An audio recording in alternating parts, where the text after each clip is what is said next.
Hello, നമസ്കാരം. കേൾക്കൂ കേൾക്കൂ കേട്ടുകൊണ്ടേയിരിക്കൂ. ഞാനും നിങ്ങളും നമ്മുടെ കഥകളും. എല്ലാവർക്കും ജാഷി വയനാട് സ്റ്റോറീസിലേക്ക് ഹൃദയപൂർവ്വം സ്വാഗതം.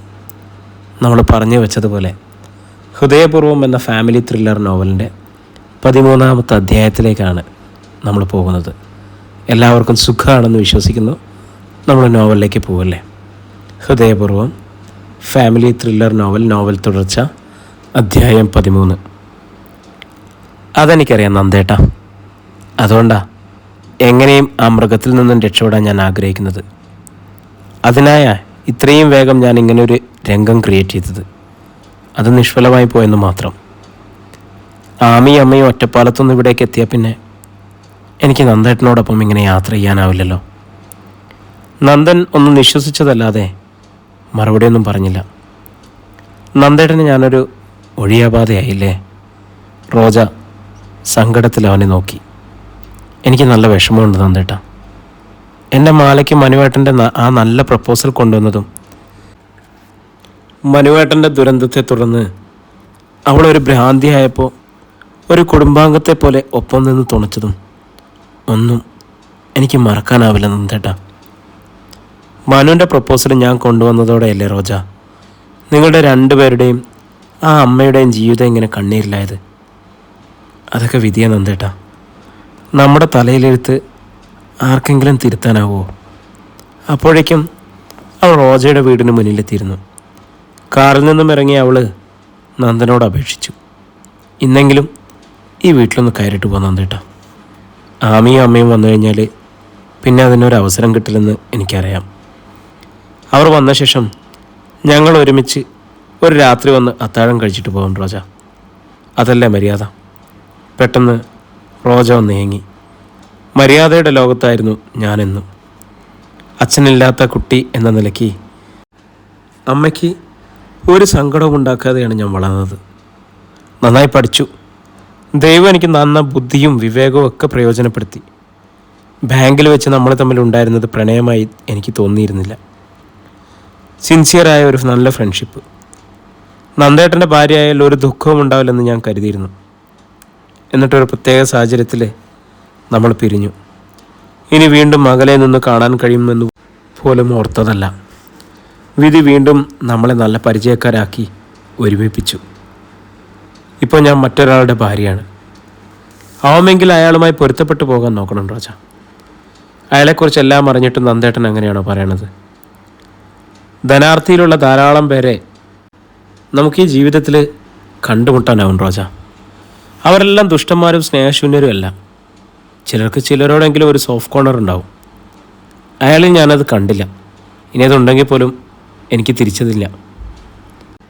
അയാളിൽ നിന്നും വിവാഹമോചനം നേടാതെ നിനക്ക് മറ്റൊരു വിവാഹം സാധിക്കില്ല റോജ. അല്ലെങ്കിലും എനിക്കൊരു മറ്റൊരു വിവാഹം വേണ്ട. എന്നും എക്കാലവും ഇഷ്ടം തോന്നിയ ആളെ ഹൃദയത്തിലെങ്കിലും സൂക്ഷിച്ച് ദൈവം തന്നത്രയും ആയുസ് ജീവിച്ചു തീർക്കാലോ എനിക്ക്. അവൻ അത്ഭുതത്തിൽ അവളെ ഒന്ന് അടിമുടി നോക്കി. പിന്നെ ശാന്തനായി അറിയിച്ചു, ഈ ചിന്ത കുറേ കഴിയുമ്പോൾ മാറും റോജ. ജീവിതം വ്യർത്ഥമായി എന്ന് തോന്നുമായിരിക്കും. ഞാൻ തർക്കിക്കണില്ല. എന്നാലും കാശിപനിലേക്ക് ഞാനിനി തിരിച്ചില്ല. റോജ തിരിഞ്ഞ് ഗേറ്റ് തുറന്ന് അകത്ത് കയറിപ്പോയി. രാത്രി ഉറങ്ങാൻ കിടന്നപ്പോൾ അവളുടെ ഫോണിൽ നിന്നും ഒരു മെസ്സേജിൻ്റെ ശബ്ദം കേട്ടു. നന്ദനാണെന്ന വിചാരത്തിൽ റോജ അപ്പോൾ തന്നെ ഫോൺ എടുത്ത് നോക്കി. കാശിപ്പ് ഗുഡ് നൈറ്റ് അയച്ചതായിരുന്നു. രാവിലെ അവൾ ബാങ്കിൽ പോകാൻ റെഡിയായപ്പോൾ സുഭാഷിണി പറഞ്ഞു, മോളെ, നാളെ ഞായറാഴ്ചയല്ലേ, നമുക്ക് രാവിലെ ഒരു ഓട്ടോറിക്ഷ പിടിച്ച് കാശിപ്പിൻ്റെ ഫ്ലാറ്റിലൊന്ന് പോവാം. ലേഖയും വരാമെന്ന് പറഞ്ഞിട്ടുണ്ട്. എന്തിനാമേ? റോജയ്ക്ക് ശുണ്ടി തോന്നി. എനിക്ക് നീയും നിനക്കും ഞാനും മാത്രമേ ഉള്ളൂ മോളെ. ഈ തീ നിന്ന് ഞാൻ എത്ര കാലം ഈ ഭൂമിയിലുണ്ടാവുമെന്ന് യാതൊരു ഉറപ്പുമില്ല. ഏതു നേരവും തളർന്നു കിടക്കണമെന്ന് മാത്രമേ എനിക്കുള്ളൂ. നിവർന്നു നിൽക്കാനുള്ള ജീവനില്ല. നനഞ്ഞ ഉപ്പും ചാക്ക് ചുമന്നോണമാണ് ഞാൻ എൻ്റെ ശരീരം കൊണ്ട് നടക്കുന്നത്. ഉള്ള ജോലി കളയരുതെന്ന് വിചാരിച്ച് എനിക്കെന്തെങ്കിലും സംഭവിച്ചാൽ നീ ഈ ഭൂമിയിൽ തനിച്ചാവുന്നതിനേക്കാൾ ഭയങ്കരമാണമ്മേ നമുക്കൊട്ടും ഇഷ്ടമില്ലാത്ത ഒരാൾ കൂടെ ഉണ്ടാവണത്. ഈ ഇഷ്ടം എന്ന് പറയണത് വന്നും പോയിരിക്കും മോളെ. ഇന്ന് ഇഷ്ടമില്ലാത്തവരോട് നാളെ ഇഷ്ടം തോന്നി തുടങ്ങിക്കൂടാവുന്നില്ലല്ലോ. ഇഷ്ടം തോന്നി തുടങ്ങട്ടെ, അപ്പോൾ ആലോചിക്കാം. ലേഖ പറയണത് ആ വാചകം പൂർത്തിയാക്കാൻ അനുവദിക്കാതെ അവൾ അമ്മയുടെ വായ് പൊത്തി. ലേഖ പറയണത് എന്താണെന്ന് എന്തിനാണെന്നും എനിക്കറിയാം. എങ്ങനെ എന്നെ ഇവിടെ നിന്ന് ഒഴിവാക്കണം? അവൾക്ക് ഇവിടുത്തെ ഭരണം കൈയാളണം. അമ്മയെ പറ്റിക്കാൻ ആർക്കും എളുപ്പമാണല്ലോ. പക്ഷെ ഞാനൊരു തടസ്സമായിരിക്കും. അത് കേട്ടുകൊണ്ട് തൊട്ടു പിന്നിലുണ്ടായിരുന്നു ലേഖ.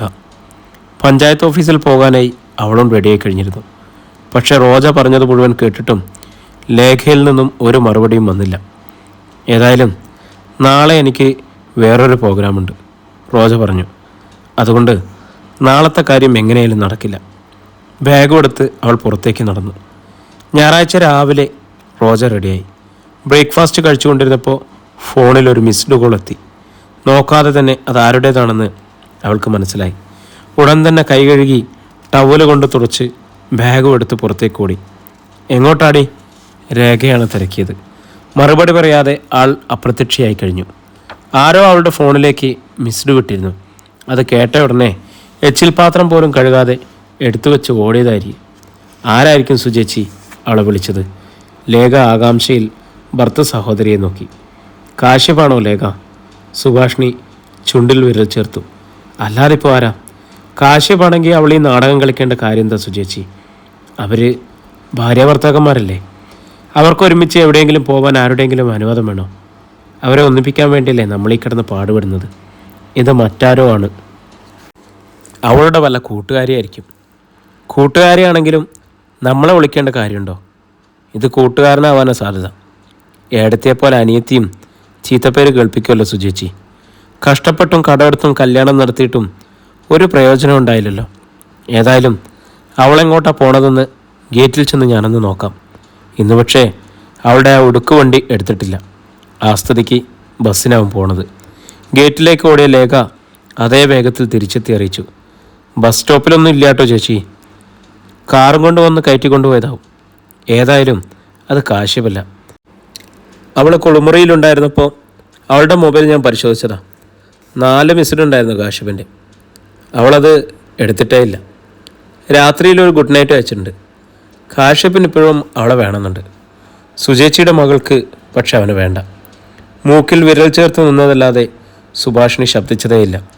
റോജയും നന്ദനും അപ്പോൾ തൃപ്പൂണിത്തുറയില്ല ജയരാമൻ്റെ വീട്ടിലെത്തിയിരുന്നു. ഡോർബെല്ലിൻ്റെ ശബ്ദം കേട്ട് വാതിൽ തുറന്ന അയാൾ പരിചയപ്പെടുത്തൽ കൂടാതെ തന്നെ റോജയെ തിരിച്ചറിഞ്ഞു. മനുവുമായി കല്യാണം നിശ്ചയിച്ചിരുന്ന എറണാകുളത്തെ മാലയുടെ സഹോദരിയല്ലേ? അതെ, റോജ തൊഴുതു. ചെറിയച്ഛൻ എന്നെ ഓർമ്മ കാണുമെന്ന് വിചാരിച്ചില്ല. മാലയെ ഞങ്ങൾക്ക് മറക്കാനാവില്ലല്ലോ. അയാൾ പുഞ്ചിരിച്ചു. കഥകളിലേക്കാണോ അത്രയും സ്നേഹമുള്ളൊരു കുട്ടി? ആട്ടെ, കൂടെയുള്ളതാരാ? ഹസ്ബൻഡാ? അല്ല, നന്ദനാണ് പറഞ്ഞത്. സഹപ്രവർത്തകനാ. ഒരു ബന്ധം എനിക്കുണ്ട് ചെറിയച്ഛനോട്. മനുവിൻ്റെ ക്ലോസ് ഫ്രണ്ടായിരുന്നു. പേര് നന്ദകിഷോർ. ഇപ്പോൾ മനുവായി കോണ്ടാക്റ്റ് ഉണ്ടോ നന്ദകിഷോറിന്? ആ ചോദ്യത്തിൽ നന്ദനൊന്ന് അമ്പരന്നു. അവൻ റോജയെ നോക്കി. അവളുടെ കണ്ണുകളും വിടർന്നിരുന്നു. അധ്യായം 27. എന്താ മിണ്ടാത്തത്? ജയരാമൻ്റെ ചുണ്ടിലൊരു പുഞ്ചിരി തെളിഞ്ഞു. പഴയ കണക്ഷനൊക്കെ അവസാനിപ്പിച്ചോ? നന്ദന അത്ഭുതമായി. അവൻ വീണ്ടും റോജയെ നോക്കി. പിന്നെ തിരിഞ്ഞ് മനുവിൻ്റെ കൊച്ചച്ഛനോട് തിരക്കി. അതിന് മനു ഇപ്പം ഇല്ലല്ലോ. പിന്നെങ്ങനെ ഞാൻ കോണ്ടാക്ട് ചെയ്യും? ജയരാമൻ്റെ മുഖമൊന്ന് വല്ലാതെ. രണ്ടുപേരെയും മാറി മാറി നോക്കിയിട്ട് അയാൾ പറഞ്ഞു, രണ്ടാളും അകത്ത് വന്നിരിക്കൂ, എന്നിട്ട് സംസാരിക്കാം. ഞങ്ങൾ വന്നത് ഒരു കാര്യം അറിയാനാ ചെറിയച്ഛ, റോജ അറിയിച്ചു. അതിനെന്താ? എന്തും അകത്ത് വന്നിരുന്ന് ചോദിച്ചറിയാലോ. അകത്തേക്ക് വരൂ. ജയരാമൻ അകത്തേക്ക് നടന്നു. അമ്പരപ്പിൽ പരസ്പരം ഒന്ന് കണ്ണോടിച്ചിട്ട് നന്ദൻ മുന്നിലും റോജ പിന്നിലുമായി ആതിഥേയനെ പിന്തുടർന്നു. ഇരിക്കൂ, എന്നിട്ട് സംസാരിക്കാൻ. അവർ അകത്തെത്തിയതും ജയരാമൻ നിർദ്ദേശിച്ചു. പിന്നെ അകത്തേക്ക് നോക്കി ആവശ്യപ്പെട്ടു. ദയാ, രണ്ടുപേർക്കും കുടിക്കാൻ എന്തെങ്കിലും. ചൂടുള്ളതോ തണുത്തതോ ആവാം. മധുരവും പ്രശ്നമല്ല. രണ്ടും ചെറുപ്പക്കാരാണേ. പിന്നെ അയാൾ ചിരിയോടെ നന്ദനും റോജയ്ക്കും അഭിമുഖമായിരുന്നു. ആദ്യം റോജയ്ക്കറിയാനുള്ള കാര്യം ചോദിക്കൂ. അത് കഴിഞ്ഞ് നന്ദകിഷോറിൻ്റെ ചോദ്യത്തിനുള്ള മറുപടി തരാം. അതോടെ റോജ നന്ദേട്ടനൊന്ന് നോക്കി. റോജയ്ക്കറിയാനുള്ള കാര്യം ഞാൻ പറയാം. നന്ദൻ ആരംഭിച്ചു. 2-3 ദിവസം മുൻപ് മനുവിൻ്റെ അതേ ചായയിലുള്ളൊരു ചെറുപ്പക്കാരനെ റോജ കലൂരെ പുണ്യാളമിൻ്റെ പള്ളിക്ക് മുന്നിൽ വെച്ച് കണ്ടു. ഇവളപ്പോൾ തന്നെ അവളുടെ കാറിൻ്റെ നമ്പർ നോട്ട് ചെയ്തിരുന്നു. അത് വെച്ച് തിരക്കിയപ്പോൾ ആലപ്പിയിലുള്ള വിനയ് എന്നൊരാളുടെ ഫോൺ നമ്പറാണ് കിട്ടിയത്. എന്നിട്ട് ആ നമ്പറിലൊന്ന് വിളിച്ചു നോക്കാമായിരുന്നില്ലേ? ജയരാമൻ തിരക്കി. വിളിച്ചു നോക്കി ചെറിയച്ച. നന്ദൻ തുടർന്നു. എൻ്റെ ശബ്ദം കേട്ടതും അയാൾ ഇങ്ങോട്ട് തിരക്കി, ഞാൻ അവൻ്റെ നന്ദനല്ലേന്ന്. അപ്പോൾ ഉറപ്പിച്ചൂടെ അത് നിങ്ങളുടെ ഫ്രണ്ട് മനു തന്നെയാണെന്ന്? അതെങ്ങനെ സംഭവിക്കും ചെറിയച്ച? അന്ന് ആലപ്പുഴയിലെ ആ ഹോസ്പിറ്റലിൽ വെച്ച് എൻ്റെ മനു, ചെറിയച്ചനൊന്നും അവിടെ ഉണ്ടായിരുന്നല്ലേ? ഉണ്ടായിരുന്നു. അന്ന് ആ ഹോസ്പിറ്റലിൽ വെച്ച് ഡോക്ടർമാർ ഞങ്ങളുടെ മനുവിൻ്റെ മരണം സ്ഥിരീകരിച്ചതാണ്. ആംബുലൻസിൽ ആ ബോഡി കൊണ്ടുവരുമ്പോൾ താങ്കളും അവിടെ ഉണ്ടായിരുന്നല്ലോ. എൻ്റെ ഒപ്പം അമ്മയുണ്ടായിരുന്നതുകൊണ്ട് എനിക്ക് അമ്മയും കൊണ്ട് നേരെ ഒറ്റപ്പാലത്തിന് പോകേണ്ടി വന്നു. അതുകൊണ്ട് എനിക്ക് ഫ്യൂണറലിന് പങ്കെടുക്കാനായില്ല. ഫ്യൂണറലിൻ്റെ സമയത്താണ് നന്ദകിഷോർ ഞങ്ങളുടെ മനുവിൻ്റെ ജീവിതത്തിൽ ഏറ്റവും വലിയൊരു അത്ഭുതം സംഭവിച്ചത്. എൻ്റെ മകൻ ഉണ്ണി ചിതയ്ക്ക് തീ കൊളുത്താനെത്തിയപ്പോൾ തുണി കൊണ്ട് മൂടിക്കെട്ടിയിരുന്ന മനുവിൻ്റെ വലതുകാല് വല്ലാതൊന്ന് പെടഞ്ഞു. അതുകൊണ്ട് എൻ്റെ മോൻ ഉറക്കൊന്ന് നിലവിളിച്ചു. അതോടെ ചിതയിൽ നിന്നും ആ ദേഹം എടുത്തുകൊണ്ട് ഞങ്ങൾ വീണ്ടും ഹോസ്പിറ്റലിലെത്തി. ഇപ്പോഴതൊരു അത്ഭുതമായി തന്നെ അവിടുത്തെ ഡോക്ടർമാരും കരുതണത്. ഏതായാലും ഞങ്ങളുടെ മനു വീണ്ടും ജീവിതത്തിലേക്ക് തിരിച്ചു വന്നു. നന്ദനും റോജയും തീർത്തും സ്തംഭരായി കഴിഞ്ഞിരുന്നു. അല്പസമയം വേണ്ടി വന്നു റോജയ്ക്ക് ശബ്ദം തിരിച്ചു കിട്ടാൻ. എന്നിട്ടെന്തേ? മാലയെ കാണാൻ ഞങ്ങളുടെ വീട്ടിലെന്ന് വന്നപ്പോൾ ചെറിയച്ഛൻ ആ സത്യം പറയാതിരുന്നത്? അതുപോലെ ജയരാമൻ എന്ന് പതറി. മനുവിൻ്റെ അവസ്ഥ അപ്പോഴും കോമയിൽ തന്നെയായിരുന്നു. കുറേ നാൾ ആ അവസ്ഥയിൽ കഴിഞ്ഞ ശേഷമാണ് അവൻ ജീവിതത്തിലേക്ക് തിരിച്ചു വന്നത്. മനു നഷ്ടപ്പെട്ട സങ്കടത്തിൽ മനോനില തകർന്ന നിൻ്റെ സഹോദരിയെ അവൻ ജീവിച്ചിരിക്കണമെന്ന് പറഞ്ഞ് സന്തോഷിപ്പിച്ച ശേഷം വീണ്ടും അവൻ മരണത്തിലേക്ക് തന്നെ തിരിച്ചു പോയാലോ? അത് അവളെ കരകയറാനാവാത്ത കയത്തിലേക്ക് വീഴ്ചാലോ എന്ന് ഞങ്ങൾ ഭയന്നുപോയി കുട്ടി. മാലയെ അറിയിച്ചില്ലെങ്കിലും ഞങ്ങൾക്കെങ്കിലും അവൻ ജീവനോടെ ഉണ്ടെന്ന് അറിയുന്നത് ഒരാശ്വാസമായിരുന്നില്ല ചെറിയച്ച? നന്ദനാണ് ചോദിച്ചത്. ശരിയാണ് മോനെ, ജയരാമൻ തലയാട്ടി. പക്ഷെ ഞങ്ങളുടെ അന്നത്തെ അവസ്ഥ ഞങ്ങളെ അറിയാവുന്നവർക്കേ മനസ്സിലാവൂ. മനുവിൻ്റെ അച്ഛനായ ഹരിദാസ് എൻ്റെ നേരെ മൂത്ത ഏട്ടനാണ്. ഞങ്ങളുടെ അച്ഛൻ്റെ 5 മക്കളിൽ ഏറ്റവും മൂത്തയാൾ. അദ്ദേഹവും ഭാര്യയും 16-കാരിയായ മകളും ആ ആക്സിഡൻറ്റിൽ മരിച്ചു. ഒരു കുടുംബം ഒന്നടക്കം ഇല്ലാതെയായി. മനുവാണെങ്കിൽ അവൻ്റെ അമ്മയുടെ വീടായ ആലപ്പുഴയിലും. ഇങ്ങനെ പറയുമ്പോൾ എൻ്റെ ഏട്ടൻ്റെ ഭാര്യയായ ശോഭേച്ചിയാണ് മനുവിൻ്റെ അമ്മയെന്ന് ധരിക്കരുത്. പിന്നെ റോജയ്ക്കായിരുന്നു ആകാംക്ഷ. മനുവിൻ്റെ അമ്മ എൻ്റെ ഏട്ടൻ്റെ പഴയ ക്ലാസ്മേറ്റായ ആലപ്പുഴക്കാരി ദേവകി ടീച്ചറായിരുന്നു. റോജയും നന്ദനും അത്ഭുതത്തിൽ പരസ്പരം നോക്കി. അതാണ് മനുവിൻ്റെ വിചിത്രമായ കഥ. കോളേജിൽ പഠിക്കുമ്പോൾ ഡിഗ്രി വിദ്യാർത്ഥിയായ എൻ്റെ ഏട്ടനിൽ നിന്നും ഡിഗ്രിക്കാരിയായ ദേവകി ടീച്ചർ ഗർഭിണിയായി. അതറിയാതെ ആവണം ഗംഗാധരൻ നായർ എന്നൊരു ക്രിമിനൽ അഡ്വക്കേറ്റ് അവരെ വിവാഹം ചെയ്തത്. മാസം തികയാതെ ടീച്ചർ പ്രസവിച്ചപ്പോഴാവാം അവരുടെ ഭർത്താവ് സത്യമറിഞ്ഞത്. അതോടെ അയാൾ തൻ്റേതല്ലാത്ത ആ കുട്ടിയെ എങ്ങനെയും ഇല്ലാതാക്കാനുള്ള ശ്രമം ആരംഭിച്ചു. അതിൽ ഭേദം അയാൾക്ക് വിശ്വാസമില്ലാത്ത ഭാര്യയെ ഉപേക്ഷിച്ച് പോകാമായിരുന്നില്ലേ? അതെങ്ങനെ സാധിക്കും? ജയരാമൻ ചിരിച്ചു. ഭാര്യയുടെ അച്ഛൻ്റെ കണക്കില്ലാത്ത സ്വത്ത് ആഗ്രഹിച്ചാണ് അയാളെ ദേവകി ടീച്ചറെ കല്യാണം കഴിച്ചെന്നാണ് കേട്ടിരിക്കുന്നത്. അപ്പോൾ പിന്നെ അയാൾക്ക് ഭാര്യയെ ഉപേക്ഷിച്ച് പോകാൻ കഴിയുമോ? അന്യൻ്റെ കുട്ടി മാത്രമല്ലേ ഉള്ളൂ അയാളുടെ കണ്ണിൽ കരടായിട്ട് നിൽക്കുന്നത്. മനുവിൻ്റെ യഥാർത്ഥ അച്ഛന് ദേവകി ടീച്ചറുടെ വീട്ടിൽ വളരണത് തൻ്റെ മകനാണെന്ന് അറിയാമായിരുന്നു ചെറിയച്ച. അറിയാമായിരുന്നു എന്ന് മാത്രമല്ല, തൻ്റെ കുട്ടിയെ ഭർത്താവ് ദ്രോഹിക്കുന്നു എന്ന വിവരം ദേവകി എടുത്തി കൃത്യമായി ഏട്ടനെ അറിയിക്കുന്നുണ്ടായിരുന്നു. ഏട്ടൻ പക്ഷെ നിസ്സഹായനായിരുന്നല്ലോ. എന്നാൽ സ്വന്തം ബിസിനസ് തുടങ്ങിയ ഉടൻ ഏട്ടൻ ശോഭേച്ചിയെ വിവാഹം കഴിച്ചു. തനിക്ക് മറ്റൊരു സ്ത്രീയിൽ ഒരു മകനുണ്ടെന്ന് അറിയിച്ചുകൊണ്ട് തന്നെ. ഏട്ടൻ്റെ സത്യസന്ധതയെ മാനിച്ചുകൊണ്ട് തന്നെ ശോഭ എടുത്തി ആ വിവാഹത്തിന് സമ്മതിച്ചതും. എന്ന് മാത്രമല്ല, വിവാഹം കഴിഞ്ഞ ആ വൈകുന്നേരം തന്നെ ശോഭേച്ചി ഏട്ടനെയും കൂട്ടിക്കൊണ്ട് ആലപ്പുഴയിൽ ചെന്ന് മനുവിനെ കൂട്ടിക്കൊണ്ട് വരികയും ചെയ്തു. റോജയുടെ കണ്ണുകളും നനഞ്ഞു. മനുവിന് 6 വയസ്സോ 7 വയസ്സോ മാത്രമേ ഉള്ളൂ അന്ന്. അവൻ 9 കഴിഞ്ഞതിന് ശേഷമേ ശോഭേച്ചി സ്വന്തമായൊരു കുഞ്ഞിനെ പ്രസവിച്ചുള്ളൂ. അത് അവനൊരു അനിയത്തിക്കുട്ടി വേണമെന്ന് നിർബന്ധം പിടിച്ചതുകൊണ്ട് മാത്രം. മനുഷ്യജന്മമായിരുന്നില്ല എൻ്റെ ഏട്ടനും ഏടത്തിയും കൊച്ചുമകളും. അതുകൊണ്ടാവാം ദൈവം അവരെ വേഗം സ്വർഗത്തിലേക്ക് മടക്കിക്കൊണ്ടുപോയത്. ജയരാമനും കണ്ണുകൾ തുടച്ചു. മനു എൻ്റെ ഇൻറ്റിമേറ്റ് ഫ്രണ്ടായിരുന്നു, നന്ദൻ പറഞ്ഞു. അവൻ പക്ഷേ ഈ കഥകളൊന്നും പറഞ്ഞിട്ടേയില്ല. വിവാഹം ആലോചിച്ചപ്പോൾ ഞങ്ങളുടെ വീട്ടിൽ മനുവേട്ടൻ്റെ അമ്മ വേറൊരു സ്ത്രീയാണെന്ന് അറിഞ്ഞിട്ടേയില്ല, അല്ലെങ്കിൽ അറിയിച്ചിട്ടേയില്ല. റോജ നെടുവീർപ്പയച്ചു. ശോഭേച്ചിയല്ല സ്വന്തം അമ്മയെന്ന് മനു സ്വയം ഓർക്കാറ് പോലും ഇല്ല. പിന്നെ അവനെങ്ങനെ മറ്റുള്ളവരോട് പറയും? അതൊന്നും ഓർമ്മിപ്പിക്കണത് അവനിഷ്ടമല്ലായിരുന്നു. മനുവേട്ടനിപ്പോൾ ശരിക്കും നോർമൽ ലൈഫിലേക്ക് വന്നു ചെറിയച്ച. ഉവ്വ്, നേരിൽ കാണുമ്പോൾ അത് ബോധ്യമാവും റോജ. അങ്ങനെയെങ്കിൽ അദ്ദേഹം ഇപ്പോൾ ആലപ്പുഴയിൽ ഉണ്ട്. പിന്നെ എനിക്കറിയാൻ ആകാംക്ഷയുള്ളത് ഒരു കാര്യം ഉണ്ട് കുട്ടി. മാലയുടെ അവസ്ഥ ഇപ്പോൾ എങ്ങനെയുണ്ട്? മാല റോജ പരുങ്ങി. അവൾക്ക് സുഖമായോ? മനുവിനെ അവൾ മറന്നോ? മറ്റൊരു വിവാഹം? ആ, മെല്ലെ തലയാട്ടിക്കൊണ്ട് അവൾ എഴുന്നേറ്റു. എന്നിട്ട് നന്ദനോട് പറഞ്ഞു, ഞാനിപ്പോൾ കലൂരെ പള്ളിയിൽ വെച്ച് കണ്ടത് മനുവേട്ടനെ തന്നെയാണ്. തീർച്ചയായും. ജയരാമൻ സമ്മതിച്ചു. മുൻപ് പുണ്യവാളൻ്റെ ഒരു ഡിവോട്ടിയായിരുന്നു അവൻ. മാലയും അങ്ങനെയായിരുന്നു എന്ന് കേട്ടിട്ടുണ്ട്. മാല മാത്രമല്ല, റോജയും അതെ. അതുകൊണ്ടാണല്ലോ പള്ളിയിൽ വെച്ച് തന്നെ ആ മീറ്റിംഗ് ഉണ്ടായത്. നന്ദനം എഴുന്നേറ്റു. നിങ്ങൾ രണ്ടുപേരും പോകാനായി എഴുന്നേറ്റതാണോ? ജയരാമൻ ചോദിച്ചു. എൻ്റെ ഭാര്യ കുടിക്കാനെന്തോ എടുക്കുന്നുണ്ട്, അത് കഴിക്കാതെ പോകാൻ പറ്റില്ല. അപ്പോഴേക്കും അകത്തുനിന്ന് സാരി ധരിച്ച സുന്ദരിയായ പ്രൗഢ ട്രേയിൽ 2 വെളുത്ത ഗ്ലാസ് മഗ്ഗുമായി ഇരിപ്പുമുറിയിലേക്ക് വന്നു. ചെറിയ പ്രായക്കാരാണെന്ന് പറഞ്ഞതുകൊണ്ട് ഞാൻ 2 ഗ്ലാസ് തണുത്ത ഫലൂദ എടുക്കുകയായിരുന്നു. ഈ സമയത്ത് അതല്ലേ ആവശ്യം. ട്രേയുമായി അവർ നന്ദൻ്റെയും റോജയുടെയും അരികിലെത്തി. രണ്ടുപേരും ഓരോ മഗ്ഗെടുത്ത് സിപ്പ് ചെയ്തു. ആ പെൺകുട്ടി ആരെന്ന് പറഞ്ഞാൽ ദയയ്ക്ക് മനസ്സിലാവും. നമ്മുടെ മനുവിന് മുൻപ് ആലോചിച്ച മാലയുടെ അനിയത്തിയാണ്. ജയരാമൻ റോജയെ ഭാര്യയ്ക്ക് പരിചയപ്പെടുത്തി. ആഹാ, ദയ സന്തോഷം പ്രകടമാക്കി. മാല ഇപ്പം എങ്ങനെ? വിവാഹമൊക്കെ കഴിഞ്ഞോ? ഞാനത് ചോദിച്ചിട്ട് ഈ കുട്ടി വ്യക്തമായൊരു മറുപടി പറഞ്ഞില്ല. മാലയുടെ വിവാഹം കഴിഞ്ഞുവെങ്കിൽ ഞങ്ങൾക്കതൊരു സന്തോഷമുള്ള കാര്യമാണ്. കാരണം മനുവിൻ്റെ വിവാഹം കഴിഞ്ഞല്ലോ. അതുകൊണ്ടല്ലേ അവൻ ആലപ്പുഴയിൽ തന്നെ സ്ഥിരമത താമസമാക്കിയത്. റോജ ഞെട്ടലോടെ നന്ദനെ നോക്കി. അവനും വല്ലാതെയായി.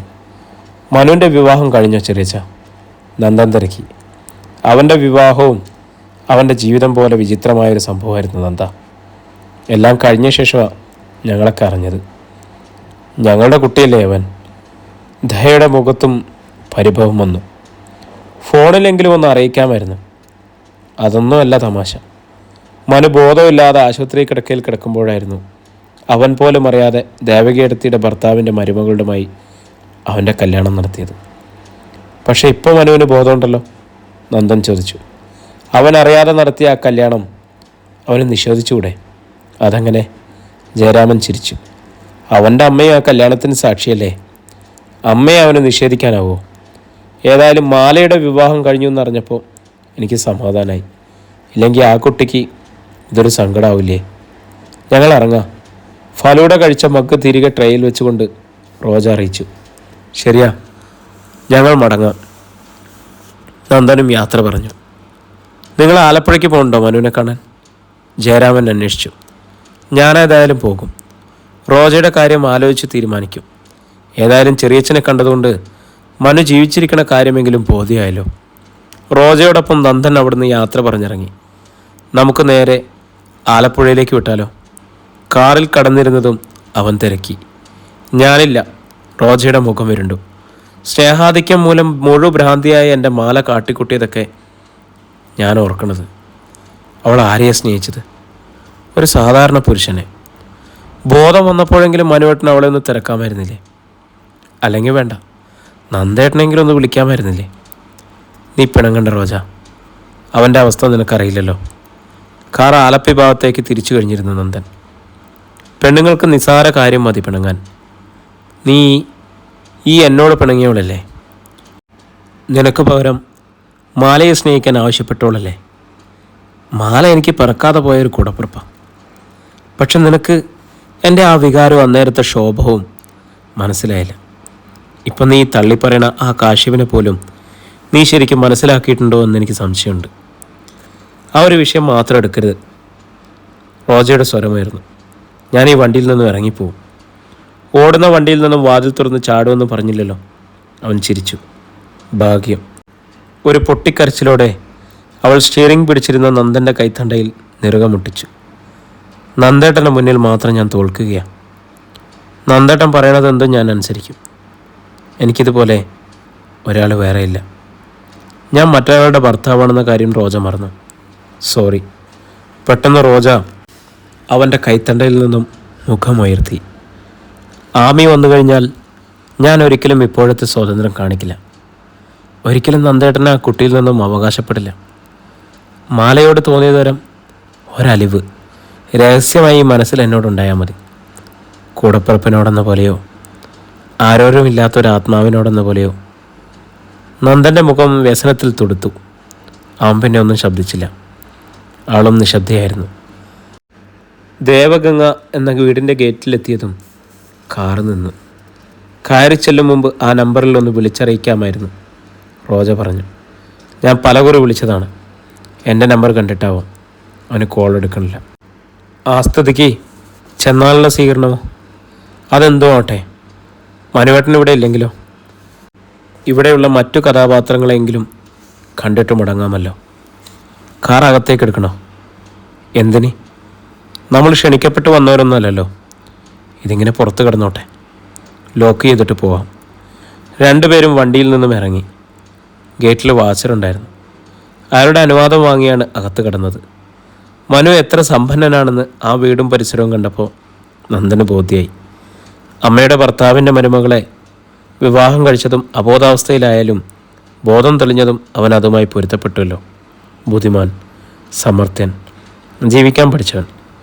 വീടിൻ്റെ ചിത്രപ്പണികളുള്ള പ്രധാന വാതുക്കലെത്തിയിട്ടും മറ്റു മനുഷ്യജീവികളെയൊന്നും അവിടെ കണ്ടില്ല. ക്ഷേത്ര കവാടം പോലെ തോന്നിക്കുന്ന പൂമുഖത്ത് ഒരു ഓട്ടുമണി കെട്ടിത്തൂക്കിയിരുന്നു. അതിൽ നിന്നും താഴേക്കൊരു കയറും തൂങ്ങിക്കിടന്നു. റോജയെ ഒന്ന് നോക്കിയിട്ട് നന്ദൻ ആ കയറിൽ പിടിച്ച് കുലുക്കി. 4-5 നിമിഷങ്ങളെ വേണ്ടി വന്നുള്ളൂ ആ വാതിൽ തുറക്കപ്പെടാൻ. മുന്നിൽ പ്രത്യക്ഷപ്പെട്ട ആളെ കണ്ട് റോജയും നന്ദനും ഒരുപോലെ പതറി. മുഷിഞ്ഞു പിഞ്ഞിയൊരു സാരിയിലെ മാലയായിരുന്നു വാതിക്കൽ. ആ മിഴികൾ ഒരിടത്തും തടയുന്നില്ല. ആരെയും കണ്ട ഭാവമില്ല മുഖത്ത്. മാലു പൊട്ടിക്കരഞ്ഞുകൊണ്ട് റോജ ചേച്ചിയെ കെട്ടിപ്പിടിച്ചു. പക്ഷേ അനിയത്തിയെ തള്ളിയെറിഞ്ഞ് ഉച്ചത്തിൽ കാറിക്കരഞ്ഞുകൊണ്ട് അവൾ അകത്തേക്ക് ഓടുകയാണ് ചെയ്തത്. അധ്യായം 28. നന്ദേട്ടാ, കരഞ്ഞുകൊണ്ട് റോജ നന്ദനെ നോക്കി. നമ്മുടെ മാലു. മാലു എങ്ങനെ ഇവിടെ വന്നു എന്നാണ് നിൻ്റെ സംശയം? അവൻ തിരക്കി. അവൾ ഇവിടെ ഉണ്ടാവുമോ എന്ന സംശയം എനിക്ക് നേരത്തെ ഉണ്ടായിരുന്നു റോജ. പക്ഷേ അവൾ പഴയപടി വീണ്ടും ഭ്രാന്തിയായത് എങ്ങനെയാണെന്ന് എനിക്ക് മനസ്സിലാവാത്തത്. ഞാനും കൂടി അകത്തോട്ട് ചെല്ലട്ടെ? അവൾ തിരക്കി. അന്യൻ്റെ വീടാണ്, എന്നാലും നിൻ്റെ കൂടപ്പിറപ്പാണല്ലോ മാല. അനുവാദം കിട്ടിയതും റോജ അകത്തേക്ക് ചെന്നു. പക്ഷെ മാല അവളുടെ കൺവെട്ടത്തൊന്നും മറിഞ്ഞിരുന്നു. എങ്ങോട്ട് നീങ്ങണമെന്നറിയാതെ റോജ കുഴങ്ങി. അങ്ങനെ നിൽക്കുമ്പോൾ മുന്നിൽ സാരിയെടുത്ത സുന്ദരിയായൊരു മധ്യവയസ്കെത്തി. ആ മുഖം അവളെ അത്ഭുതപ്പെടുത്തി. മാലയെ പെണ്ണു കാണാൻ വന്നപ്പോൾ മനുവേട്ടൻ്റെ അമ്മയായ ശോഭ ആൻറ്റിയെ റോജ കണ്ടിരുന്നു. ഇത് പക്ഷേ മനുവേട്ടൻ്റെ അതേ മുഖം. ജയരാമൻ ചെറിയച്ചൻ പറഞ്ഞ ദേവകി ടീച്ചർ തന്നെയാണിതെന്ന് അവൾക്ക് തീർച്ചയായി. ആരാ? അപ്പോഴേക്കും അവർ തിരക്കി. ഞാൻ റോജ, മാലയുടെ അനിയത്തി റോജ. പെട്ടെന്ന് ആ സ്ത്രീ ഓടി അരികിലെത്തി. അവളെ കെട്ടിപ്പിടിച്ച്. മോൾ അവസാനം ചേച്ചിയെ തേടി എത്തിയില്ലേ? അവൾ ഇവിടെ ഉണ്ടെന്ന് എങ്ങനെ മനസ്സിലായി? മനസ്സിലായിട്ട് വന്നതല്ല. ജയരാമൻ ചെറിയച്ഛൻ്റെ അടുത്തു നിന്നാണ് മനുവേട്ടൻ ജീവനോടെ ഉണ്ടെന്ന് പോലും ഞങ്ങൾക്ക് മനസ്സിലായത്. അത് ഇന്ന് മനുവേട്ടനെ കാണാൻ വേണ്ടിയാണ് ഞങ്ങൾ വന്നത്.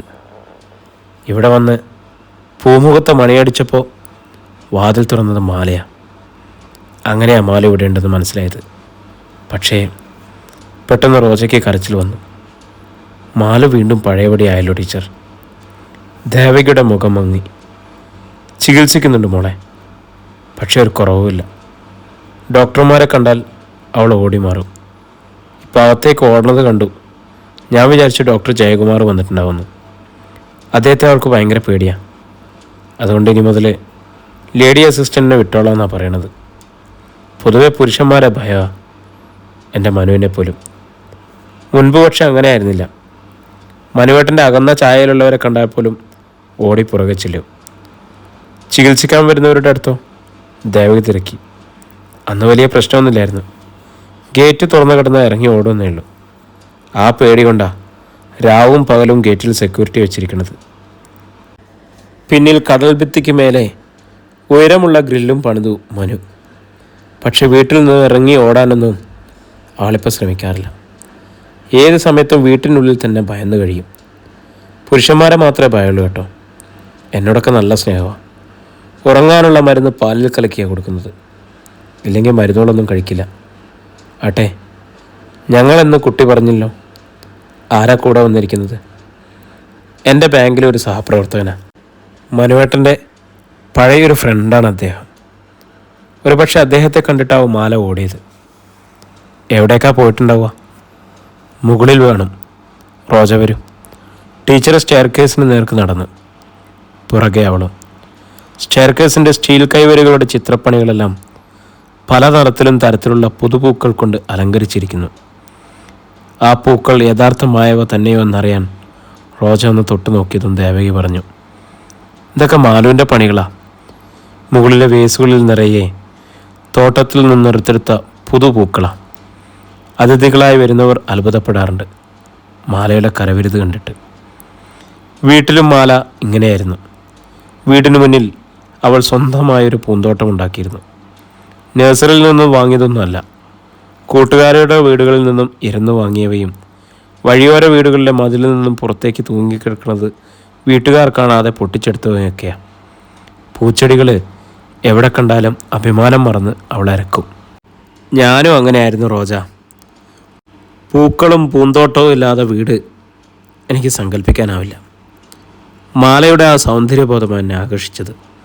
സുഖമില്ലാത്ത അവസ്ഥയിലും വീട് മോടി പിടിപ്പിക്കുന്ന കാര്യത്തിൽ അവർ പഴയ മാല തന്നെയാണ്. മുൻപ് പക്ഷേ അസുഖം വന്നപ്പോൾ മാല എങ്ങനെയായിരുന്നില്ല. പൂക്കളും പൂമരങ്ങളും കണ്ടാൽ അവൾ വയലൻ്റാവുമായിരുന്നു. വീട്ടിൽ അവൾ നട്ടുപിടിപ്പിച്ച് എത്ര പൂച്ചട്ടികളാണ് തകർത്തെറിഞ്ഞത്. പൂക്കളെല്ലാം പിച്ചി ചീന്തി മതിലിന് പുറത്തേക്ക് വലിച്ചെറിയും. അത്തരം വിക്രിയകളൊന്നും ഇപ്പോഴില്ല തന്നെ. പുരുഷന്മാരെ കണ്ടാലേ ഇപ്പോൾ വയലൻ്റാവുക. മനുവിനത് വലിയ സങ്കടമാണ്.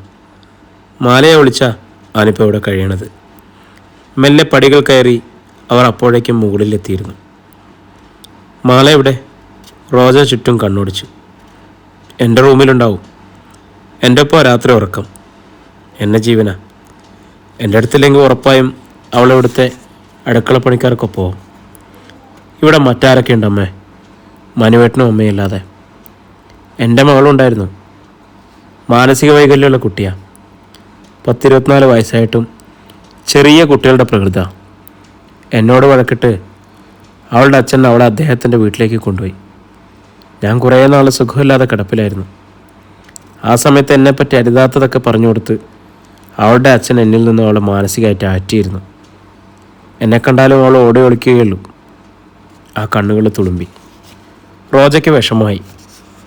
മനുവേട്ടൻ്റെ ഭാര്യയെക്കുറിച്ച് അറിയാനായിരുന്നു അവൾക്ക് ആകാംക്ഷ. ആ യുവതി ഇവിടെയുള്ളപ്പോൾ മാല എങ്ങനെ ഇത്ര സ്വതന്ത്രമായി കഴിയുന്നു എന്നതായിരുന്നു. പക്ഷെ ചോദിക്കാൻ റോജയ്ക്ക് ധൈര്യം ഉണ്ടായിരുന്നില്ല. അപ്പോഴേക്കും ടീച്ചർ ഇങ്ങോട്ടേക്ക് ആരാഞ്ഞു. റോജയുടെ ഒപ്പം വന്നയാൾ പുറത്തു നോക്കിയാണോ? എങ്കിൽ ഞാൻ ചെന്ന് അകത്ത് കയറിയിരിക്കാൻ പറഞ്ഞിട്ട് വരാം. വേണ്ടമ്മേ. അവൾ ഫോണെടുത്തു. ഞാൻ ഫോണിൽ വിളിച്ചു പറയാം. അദ്ദേഹം അകത്ത് കടന്നിരുന്നോളൂ. അത് ശരിയല്ല മോളെ. ഞാൻ മനുവിനോട് പറയാം. മാല എവിടെയെന്ന് നോക്കി കണ്ടുപിടിക്കൂ റോജ. അതാണ് എൻ്റെ മുറി. മിക്കവാറും അവിടെ ഉണ്ടാവും കക്ഷി. വാതിൽ അടച്ചിരിക്കുകയാണെങ്കിലും തള്ളി തുറന്നോളൂ ധൈര്യമായിട്ട്. പറഞ്ഞിട്ട് ദേവകി ടീച്ചർ തിരിഞ്ഞ് സ്റ്റെയർകേസ് ഇറങ്ങി താഴേക്ക് പോയി. റോജ അമ്പരപ്പിൽ ഒരു നിമിഷം ചുറ്റും കണ്ണോടിച്ചു നിന്നു. പിന്നെ ടീച്ചർ ചൂണ്ടിക്കാണിച്ച മുറിയുടെ നേർക്ക് നടന്നു. അടഞ്ഞ വാതിലൊന്ന് തള്ളിയതോടെ മലർക്കെ തുറക്കപ്പെട്ടു. അകത്ത് മാലയില്ലായിരുന്നു. മുറി നിറയെ വില കൂടിയ ഫർണിച്ചർ. ഒന്നിനു പിന്നിൽ ഒന്നിൽ ഒളിച്ചിരിക്കാനുള്ള പഴുതുമില്ല.